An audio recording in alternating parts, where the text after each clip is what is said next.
So I'm back walking my dog. So you guys probably saw that last video where I was just sucking ass at that workout. I had a bug of some sort.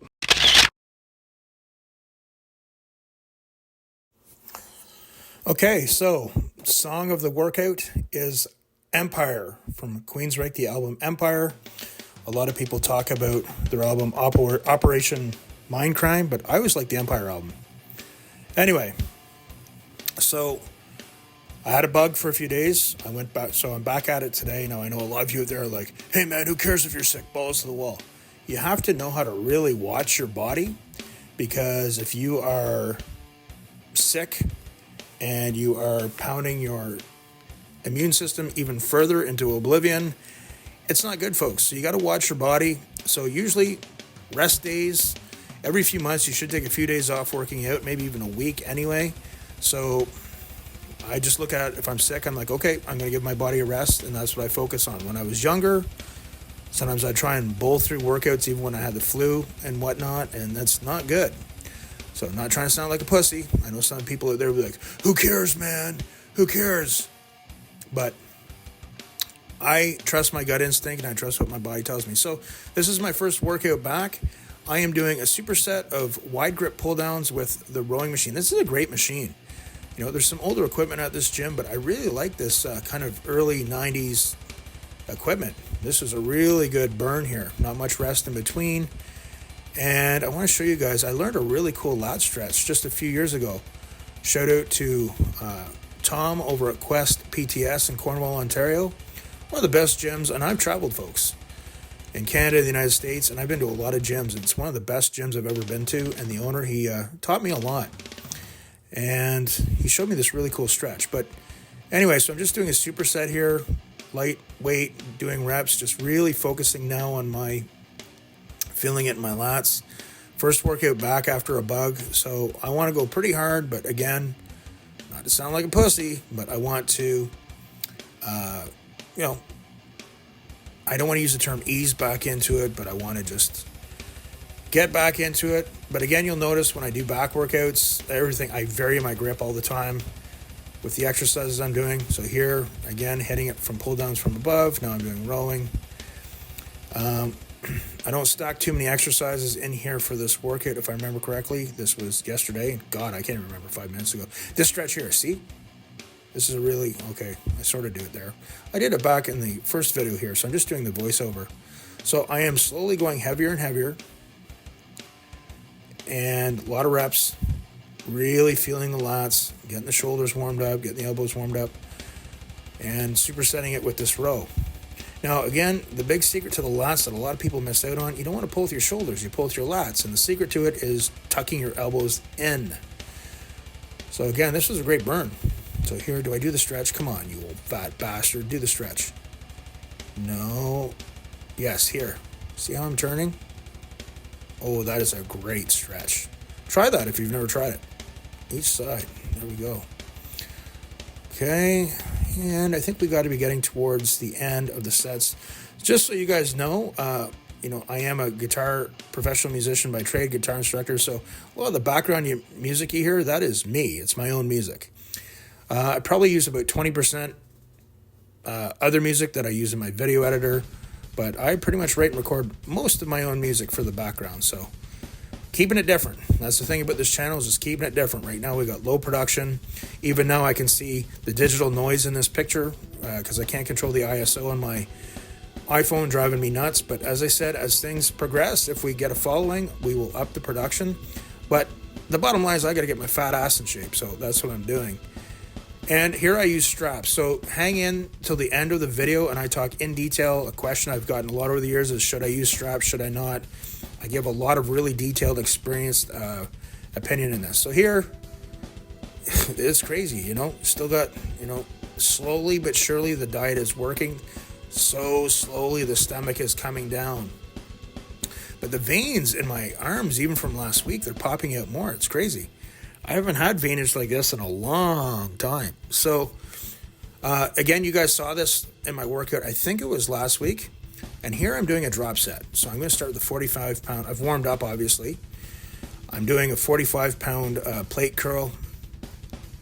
and I'm getting a really good pump. It's just amazing, how it's a very slow process, but even the outline of my abs, God forbid when we get lean enough we can see what the hernia looks like. Every week it comes in a little more, but when you have some stomach girth, that's the only place I hold fat on my body. Really. Can't get it down fast enough, but we are making progress. But I really noticed a difference this week in the veins in my arms from even a week ago, and I'm going to show you guys here. And I'm going to show you guys a new exercise a lot of people don't know about, but I'm doing a drop set here. So I dropped from the 45-pound plate. What I like about the 35-pound plate there is that it has a grip. And now I stack two 10-pound, no, I grab a 25 here. We keep going, keep the blood flushed into the biceps with this grip. So I keep going. I know it really burns. Don't matter none, you fat bastard. Keep going. I have a feeling when I get lean, I'm going to be very vascular. I don't know. I just think I am. I haven't been super lean in a long time. Very long time. But we're going to see what happens, man. This is the experiment. Can a 50-year-old in 1 year basically drop around 100 pounds and get in the best shape of his life, look the best? So now I drop from the 25 to two 10-pound bumper plates stacked together. And the good news is when I get a burn here, I can drop it. But it's kind of funny. The 20-pound plates, you feel the resistance, but then when you drop to 10, it's like air. There's nothing there. So you're kind of like, oh man, I could do this for quite a while. But if you notice, the veins in my arms are really, even from last week, there's a big difference. I was going to say too, like the outline of my abs, you can start slowly seeing it as I'm now in the 270s, high 270s. But less and less, if my weight stays the same, but I keep leaning out, then that's great too, because that means I got more muscle than I thought I did. Or I put on a few pounds of muscle. So I'm showing you guys here. Take a look at the veinage. It's really popping out, man. You'll see it even more in the next few videos. So here, again, a lot of people don't understand the bicep has two heads. So one of the things I like to do is take a really wide grip exercise to hit a different head of the biceps. Okay, so here, look at the veins popping, dude. Look at the veins, man. Okay, they are just frickin' snap, crackle, popping. So this is a great exercise. I encourage you guys to try it. It feels really weird. You're kind of like going, what the hell's going on here? But it is happening for sure. So I'm just really working that pump, keeping the blood in the biceps as much as I can. I want to hang on to sides on my arms as I'm leaning out. As you know, you lean out. Your arms are going to shrink. But your arms look bigger when they're lean. So, hell, even if I can keep them over 19, that'd be cool. But it's all good. So this is a great exercise. I'd really like some feedback when you guys try this one. But always be aware, your bicep has two heads. A lot of guys will keep doing the same exercises that kind of work the biceps the same way. Pick a few exercises where you go wide. You could even go with a barbell, a fixed barbell. Even an easy curl bar, just go as wide as you can on it. Okay, get a different angle for you guys here. I hate to keep going on about this, but it was just a big shock in the difference between, even from 2 weeks ago. It was just a couple of weeks ago I started to notice my veins coming out in my arms. I'm like, holy shit. All right. Well, I guess I'll be excited when the veins come out in my abs. But that won't be for a while yet. But that's okay. It is all working slowly but surely. Every week on the big hang down, it's still coming down. You just have to trust the process, keep making things better and better every week, and keep fine-tuning. But it does take time, and you do notice as you're older, there is a difference. So you got to hang in there. Say, okay, this is worth it. I want more for myself. So, yeah, just really surprising with the vein. So I'll show you guys after this one.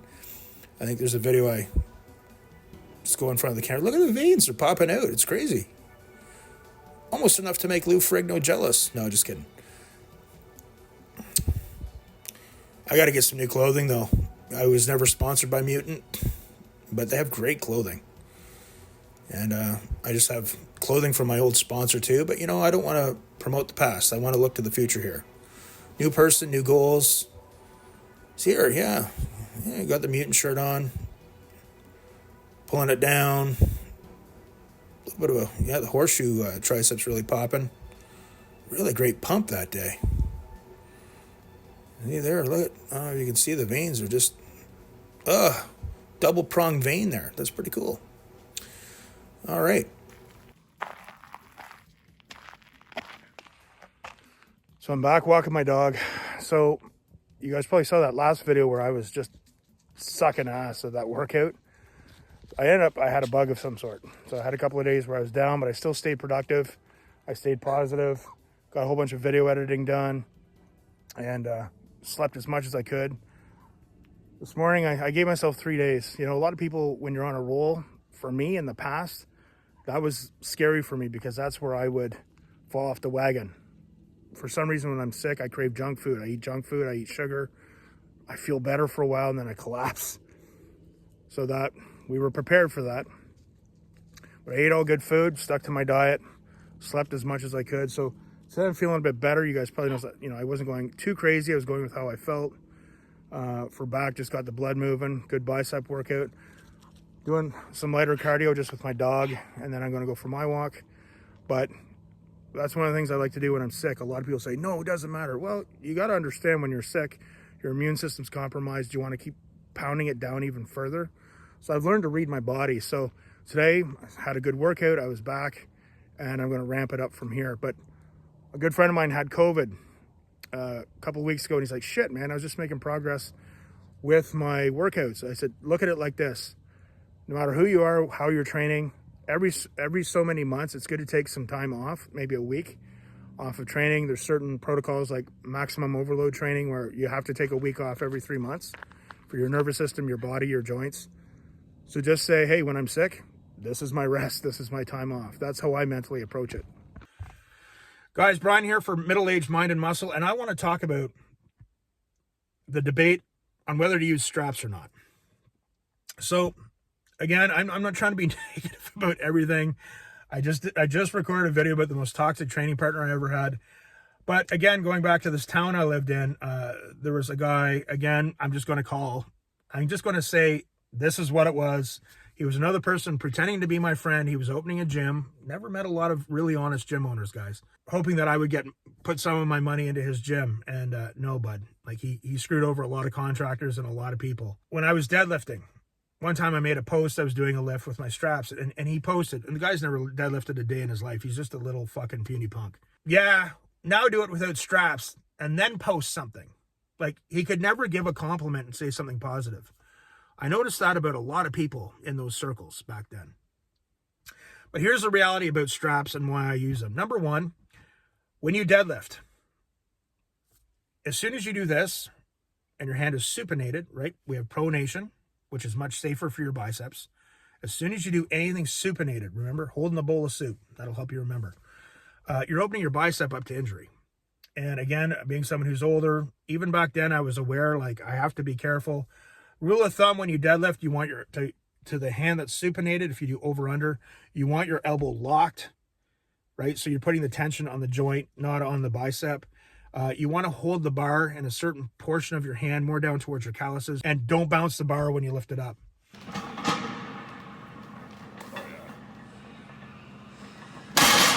I was recording a friend deadlifting. I'm not going to put, I think I have the footage somewhere, but I'm not going to put it in this video. He was at a competition. I had the camera right there by his bicep, and when he pulled it up, he bent his elbow, and bang, the bicep went. It's a nasty injury. I'm already disfigured enough. So this is my theory, because there's a lot of people out there that just don't get it and they don't understand, like the little puny punk I was telling you about. When you deadlift, if I'm training, why would I risk tearing my bicep? Even towards the end, unfortunately, I had my fourth pec tear, but when I started training at the end, I started working my hook grip.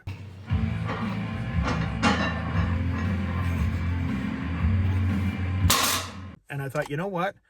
I would rather deadlift a little less than tear my bicep. Okay, actually, that little fucking punk, he tore his bicep.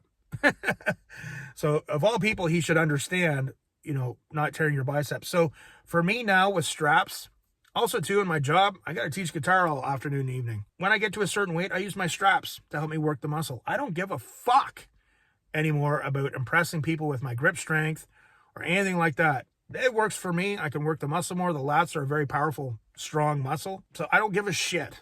But my attitude towards straps are, if you're going to do a competition, you have to make a decision. Are you going to lift over, under? If you do, be prepared keep everything in mind. Eventually, you probably are going to risk a bicep tear. Tear your bicep, it's going to put you out for a while. Okay, it's not a nice injury, and it just, if you don't get it repaired really quickly, you're going to be disfigured for life. When I did some personal training, I had a client, he had a really good set of arms, really good set of guns, and he tore his bicep with his work. He worked for the railroad. He was lifting something supinated. It was like a trailer hitch or something, I don't know, and his bicep went, but he was lucky enough to get in really quickly and get it repaired, so it actually, they were able to fix it and it didn't look too bad. But so those are things that you have to remember. One time, someone who's a friend of mine now, but at the time, he was working out at the gym I was working out at, and he was doing reverse grip, bent over rows, fairly heavy. Remember, that's one of the exercises that put Dorian Yates finished his career, because he tore his bicep doing that. I pulled him aside. I said, dude, normally it's not my business, it's not my place, but he was a good guy. He became a good friend, and I said, shout out to my friend Brad. I said to him, hey man, be very careful with those. Just do them pronated, man. If you do them like this, you're risking a bicep tear for nothing. Thanks, man. I appreciate it. He's very kind. I normally don't like doing that to people, because no one likes someone who walks around the gym giving advice when it's not asked for. So for me now, I couldn't give a fuck. I'll use straps if I feel the need for them, and I don't frankly give a shit what other people think. When you're competing and powerlifting, at some point, you're going to have to make some decisions. For me, towards the end, I switched over to hook grip.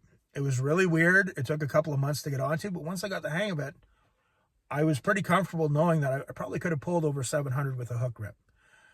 But that's only my opinion. That's how I see things. You guys have to make these decisions for yourselves.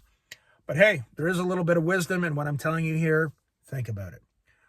Remember, guys, this is my therapy.